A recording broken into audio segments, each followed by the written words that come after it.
대부분의 사람들이 젊었을 때는 친구가 인생에서 중요한 부분을 차지했고, 일을 하지 않을 때는 친구 만나는 시간이 대부분을 차지했을 정도로 친구의 존재가 중요했을 것입니다. 하지만 나이가 들면서 경제적인 문제로 혹은 가정이 생기면 가족을 챙기느라 친구를 만나기가 어렵고 서로 바쁘거나 한쪽만 바빠지기만 해도 자연스레 멀어지게 됩니다. 아무리 친했던 친구라도 연락하기 귀찮아지고 친구를 만난다 해도 대단히 즐거운 일이 있을 것 같지도 않아서 굳이 친구를 만나려고 하지 않는 분들도 많습니다. 어렸을 때, 젊었을 때는 친했던 친구라도 중장년이 되고 나서부터는 만나면 뭔가 불편함, 어색함, 지루함이 느껴지는 상대일수록 급속하게 멀어지다가 자연스레 관계가 끊기게 되는 경우 또한 많습니다. 그러다 보면 내 주위에 점점 친구가 사라지고 가족들과 지내는 시간 혹은 혼자 있는 시간이 많아지게 됩니다. 하지만 이렇게 나이가 들수록 주변에 친구가 없어지는 것은 당연한 것입니다. 세월이 흐르면서 주변에 사람들이 없어져 가는 것이 자연의 이치인 것이죠. 이렇게 주변 친구가 없어진다고 해서 내가 문제가 있는 건가라고 생각하실 필요는 전혀 없습니다. 자연스러운 현상입니다. 그냥 순리대로 흘러가게 두는 것이 좋습니다. 이렇게 나이 들어갈수록 주변 지인들이 점점 사라지게 되는데 사실 이것은 친구가 사라지는 것이 아니고 친구가 별로 필요가 없어지는 것입니다. 가정이 있는 경우 배우자나 자식, 손주들이면 충분하다고 느끼거나 결국엔 혼자인 것에 능숙하게 되면 친구랑 만나기보다는 가족과의 시간 혹은 자기만의 시간을 즐기게 되는 것입니다. 어차피 친구를 만나면 주로 자식 자랑, 돈 얘기, 뒷담화와 같은 별로 듣고 싶지도 말하고 싶지도 않은 주제로 얘기를 하게 되는 경우가 많습니다. 이런 부정적이고 듣기 싫은 얘기만 하다가 나중에 친구와 헤어질 때 왠지 기분 나쁘고 시간을 낭비한 것 같은 느낌이 들게 되는 것입니다. 뿐만 아니라 욕심 많은 사람, 질투하는 사람, 잘난 척하는 사람이 주변 지인들 중 대부분일 것이고 배려해주고 존중해주는 친구는 많아야 한두 명 정도도 되지 않을 것입니다. 노인이 되어 노인정에 가더라도 똑같습니다. 늙어지면 인간은 점점 어른이 되는 게 아니라 정점을 찍고 나면 다시 애가 됩니다. 노인정에 가면 자랑과 싸움만 남는 게 현실입니다. 이런 이유들로 굳이 내 시간 써가면서 친구를 만나느니 차라리 혼자 즐길 수 있는 무언가를 찾게 되는 것입니다. 이렇게 친구들과 멀리한다 해도 어차피 그 자리는 가족이 지켜줍니다. 어렸을 때는 친구들이 보물이지만 나이가 먹을수록 가족이 보물이 되는 것입니다. 아무리 진정한 친구가 있다 해도 절대 친구가 가족만큼 여러분을 생각해 주지는 않습니다. 친구로서의 역할이 있고 가족으로서의 역할이 있는 것입니다. 친구는 절대 가족이 아닙니다. 가정이 있음에도 친구들과의 의리를 생각해서 모임에 절대 빠지지 않고 참석하는 경우나 친구들과의 수략속을 자주 나가게 되면 나중에 후회하는 경우가 많습니다. 친구의 경조사에는 참석하되 평소에는 가족과 많은 시간을 보내는 것이 좋습니다. 이것은 모든 친구를 다 없애라는 말이 아닙니다. 늙어서도 친구가 필요할 때는 있을 수 있습니다. 1년에 한두 번이라도 모여서 술 한잔 기울일 수 있는 친구 한 명이 있는 것이 삶의 질이나 인간관계 면으로도 더욱 풍성한 삶을 살 수 있게 도와줍니다. 이런 친구는 한두 명 정도만 있어도 아주 충분합니다. 필요할 때만 연락하거나 자기 자랑만 늘어놓는 친구가 아닌 내 이야기를 잘 들어주고 공감해주는 친구라면 그 친구와 가끔 만나는 것은 아주 큰 도움이 됩니다.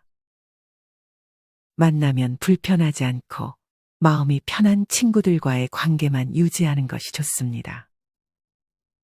듣기 싫은 말을 자꾸 하거나 만나면 왠지 모르게 불편한 친구들은 자연스레 멀리해야 합니다. 이렇게 점점 나와 맞지 않는 친구와는 멀어지는 연습을 차차 해나가는 것이 좋습니다. 그렇다면 왜 어렸을 때는 그렇게 친했던 친구가 나이가 들어갈수록 점점 멀어지게 될까요? 여기에는 세 가지의 이유가 있습니다. 첫 번째는 가치관의 차이입니다. 친구와 얘기를 하다 보면 나와 맞지 않는 생각을 하는 것을 느낄 때가 종종 있을 것입니다. 특히나 나이가 들수록 오랜 세월 살면서 저마다의 가치관이 생기는데 유식한 사람이든 무식한 사람이든 가치관이 무척 뚜렷하게 형성되어 있습니다. 그런 가운데 모임이나 술자리에서 의견 충돌이 생기게 되고 그런 게 반복되어 가는 과정에서 그 친구가 조금씩 싫어지며 거리를 두게 되는 것입니다. 이렇게 가치관의 차이가 있어 거리를 두게 되는 친구들이 조금씩 늘어가면 결국엔 나와 뜻이 맞는 사람이 거의 없다는 것을 깨닫게 됩니다. 그러다 보니 점점 친구를 만나는 횟수가 줄어들게 되는 경우가 많습니다. 사람은 늙으면 성격 못 고친다. 늙으면 말이 많아진다 라는 말이 있듯이 이미 오랜 세월 내재되어 온 서로의 가치관이 충돌하게 되고 상대가 자기의 주장을 너무 과하게 하게 되면 굳이 내 주장을 해봐야 싸움만 나기 때문에 억지로 친구의 말을 들어줘야 하는 상황이 생기게 됩니다. 이런 식의 만남을 반복해봐야 내 의견을 자제하느라 속만 답답할 뿐이기에 모임이나 만남에 별로 아쉬워지지 않는 그런 상태가 되는 것입니다. 즉 혼자가 편한 상태가 되는 것이죠. 사실 나이를 먹다 보면 친구로 지낸 기간보다 가치관이 잘 맞는지를 더 중요시하게 됩니다. 오래된 친구라고 그 기간 자체에 엄청난 의미를 부여하지 않고 친구 된 지 얼마 안 됐다고 가벼운 인간관계라고 생각하지 않는 것이 좋습니다. 이렇듯 알게 된 기간보다는 나와 가치관이 맞는 사람인지 갈등이 있어도 대화로 잘 풀어나갈 수 있는지 판단하는 것이 중요합니다. 이렇게 보면 나이 들어서 사귀는 사람이 오히려 더 잘 맞을 수도 있습니다. 현재의 환경에서 만난 사람이 비슷한 가치관을 가질 확률이 크기 때문입니다. 하지만 이렇게 오래 알던 친구의 가치관이 달라졌다고 해서 상대를 욕할 필요도 전혀 없습니다. 누구나 나이가 들어갈수록 자기만의 가치관이 생기기 마련이고 누가 맞다 틀리다를 말하는 것은 없는 것입니다. 그저 다른 것일 뿐이고 다르기 때문에 멀어지는 것 또한 자연스럽게 받아들여야 합니다. 멀어지는 인연에 두려워할 필요가 없습니다. 또한 성숙함의 정도에 따라 멀어질 수도 있습니다. 나는 이만큼 성장했는데 가끔 친구가 말하는 것을 들어보면 왜 이렇게 미성숙하게 행동할까라는 생각이 드는 경우가 있을 것입니다. 특히나 나이를 먹고도 다른 사람을 시샘하고 시기질투하면서 뒤에서 험담하는 것을 보면 상대가 추해 보일 수 있습니다. 또한 자기가 불행하다고 남까지 자기 수준으로 불행해지기를 바라는 모습들을 보면 나이값을 참 못한다는 생각이 들기도 합니다.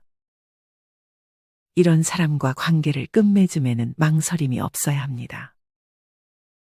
친구와 멀어지는 두 번째 이유는 생활 환경의 변화입니다. 세월이 흐른 만큼 각자가 사는 환경이 크게 달라집니다. 나이가 들어갈수록 자식이 있는 친구와 자식이 없는 친구, 성공한 친구와 가난한 친구, 수도권에 사는 친구와 지방에 사는 친구로 나뉘는 등 생활 환경이 점점 변화하게 됩니다. 결혼한 친구들은 결혼 생활에 대한 관심이 많을 테니 그와 관련한 얘기를 하고 싶은데 만약에 결혼하지 않은 친구를 만나게 되면 할 얘기가 줄어들고 오히려 아직 결혼을 못한 친구의 눈치를 보게 되는 경우가 있습니다. 또한 경제적으로 성공한 사람도 마찬가지로 가난한 친구를 만났을 때 괜히 상처가 되지 않을까 눈치를 보게 되고 서로가 가지고 있는 지식들도 다를 것이기 때문에 대화하기가 쉽지 않게 됩니다. 이렇듯 공통된 관심사가 달라지면 어렸을 때와는 다르게 대화할 거리가 많이 줄어들게 됩니다. 그리고 사는 곳이 서로 멀게 되면 자연스럽게 몸이 멀어지고 몸이 멀어지면 마음도 멀어지게 됩니다. 뿐만 아니라 만약 나는 이제 건강을 생각해 술을 끊고 등산이나 자전거 등 취미 생활을 하는데 친구는 운동도 안 하고 술만 마시자고 하게 되면 자연스럽게 관계가 멀어지게 되는 것입니다. 이렇듯 가정의 유무, 경제적 차이, 사는 위치, 각자 가지고 있는 취미 등이 다르면 관계가 오래가지 않게 됩니다. 세상이 변하면 친구의 개념도 변하게 됩니다. 내가 좋아하는 것을 하면서 그곳에서 만난 사람들과 관심 있는 부분의 정보와 관심사를 나누며 하루하루를 보내는 일이 더욱 값진 것입니다. 이 모든 것은 자연스럽게 받아들이는 것이 좋습니다. 세 번째는 시간과 돈입니다. 일을 하고 아이들을 돌보고 내가 좋아하는 것들을 하면서 사는데도 시간이 빠듯합니다. 친구를 만나는 것이 더 좋다면 친구를 만나겠지만 대개 나이가 들수록 친구들과의 대화는 지루해지거나 언성이 높아지게 되는 경우가 많습니다. 그러니 나이가 들어갈수록 굳이 내 시간을 친구 만나는 것에 쓰지 않으려는 사람이 많아지는 것입니다. 나이가 들어가니 다른 사람에게 배려라는 이름으로 맞춰주면서 만나는 많은 모임들이 어느 날부터인가 급 피곤해지는 것을 느끼는 분들이 있을 것입니다. 이런 만남을 하나 둘 자르고 그 시간을 나를 위해 쓰는 것이 더 행복해지는 방법입니다. 돈의 경우에도 마찬가지입니다. 특히나 남성의 경우 친구와 만나면 보통 술을 마시게 되는데 여기에 들어가는 돈이 결코 작지 않습니다. 술 마시는데 들어가는 비용을 온전히 나와 내 가족을 위해 쓰는 것이 더 좋다고 느껴지게 되는 것입니다. 나이가 들어갈수록 또한 삶이 무한하지 않다고 느끼기 때문에 나에게 주어진 돈과 시간을 잘 아껴서 사용하게 됩니다. 이 소중한 자원들을 별로 즐겁지 않은 친구들과의 만남을 위해 쓰려고 하지 않게 되는 것입니다. 이렇듯 친구와 멀어지는 이유는 다양하지만 이렇게 정리되는 관계는 자연의 순리이기 때문에 친구가 한 명도 없다 해도 전혀 기죽을 필요 없습니다. 오히려 이 시간을 내가 하고 싶었던 취미를 하는데 사용하고 혼자서도 잘 지내는 방법을 터득한다면 쓸데없는 인간관계에서 오는 스트레스로부터 멀어질 수 있습니다. 사실 친구에 대한 의견들은 분분합니다. 친구가 있어야 한다는 사람도 있고 필요 없다는 사람도 있지만 다 맞는 얘기입니다. 친구가 필요하고 필요 없고는 내가 어떻게 사느냐에 달려있는 것입니다. 혼자 노는 법을 터득하지 못한 사람들은 늘 외로움을 느껴 친구를 찾지만 혼자서도 잘 즐기는 방법을 터득한 사람은 친구나 가족이 없어도 씩씩하고 행복하게 하루하루를 잘 지냅니다. 이렇게 고독을 즐길 줄 모르는 사람은 대개 나를 위한 삶이 아닌 남을 위한 삶을 살았을 가능성이 높습니다. 하지만 인생은 그리 길지 않습니다. 이제는 나를 위한 삶을 살아야 합니다. 나를 위한 삶을 살기 위해서는 나를 기죽이고 나를 불편하게 하는 사람들과의 관계를 먼저 정리해야 합니다. 친구와 멀어지는 것도 처음이 어렵지 점점 시간이 지나면 더 쉬워집니다. 10년 친구니 20년 친구니 이런 건 별로 중요한 것이 아닙니다. 10년지기, 20년지기 이런 단어들에서 벗어나는 것이 좋습니다. 이 단어에 집착하다 보면 우리는 항상 오래된 친구와 잘 맞아야 하고 누구 하나 마음이 변하면 세상 큰일이 나는 것처럼 여기게 됩니다. 이런 생각들이 오히려 나 자신에게 해가 됩니다. 내가 싫어하는 행동만 골라서 하는데 스트레스를 받으면서까지 그 관계를 유지할 필요가 없는 것입니다. 이렇게 정리해 나가다 보면 자연스레 결국에는 많아야 한두 명의 친구만 남게 됩니다. 물론 친구가 아예 없을 수도 있고요. 하지만 이것은 오히려 축복입니다. 좀 더 나다운 삶을 살 수 있는 기회입니다. 친구가 있고 없고는 중요한 것이 아닙니다. 주변에 휘둘리지 않고 소신껏 인생을 살아가는 것이 좋은 방향입니다. 인연 따라 만났다 헤어지는 것이 바로 친구입니다. 우리는 친구가 없이도 행복하게 사는 법을 배워야 합니다. 친구 없이도 소소한 일상에서 행복을 느끼며 열심히 살아가는 것이 중요합니다. 그렇다면 이렇게 나이 들어도 혼자 잘 사는 사람들은 어떤 공통점이 있을까요? 첫째로 이들은 남의 눈치를 보지 않습니다. 일단 여기서 가장 중요한 마음가짐은 내가 혼자가 되었을 때 남이 나를 문제 있는 사람이라고 여기면 어떡하지와 같은 걱정을 하지 않는 것입니다. 대개 혼자인 사람들 중에 이렇게 남의 시선을 의식해 억지로라도 친구를 만드는 사람이 있습니다. 하지만 이렇게 남을 의식하게 되면 마음에도 맞지 않고 만나면 불편한데도 사람을 만나게 되고 그런 관계에서 오는 스트레스에서도 벗어날 수 없게 됩니다. 사실 남은 그렇게까지 나에게 관심을 갖지 않습니다. 혼자 지낸다고 해서 당신을 문제 있는 사람이라고 여기지도 않습니다. 그러니 괜한 걱정에서 벗어나 남의 눈치 보지 말고 내 인생을 살아가야 합니다. 두 번째는 고민을 오래 하지 않는 것입니다. 혼자서도 잘 사는 사람들은 대개 고민을 오래 하는 것이 별로 좋지 않아서 고민을 짧게만 합니다. 예를 들어 안 맞다 싶은 관계를 단칼에 끊어내거나 내가 하고 싶은 취미가 생기면 바로 시작하는 것입니다. 우리가 하는 걱정의 대부분은 실제로 일어나지 않습니다.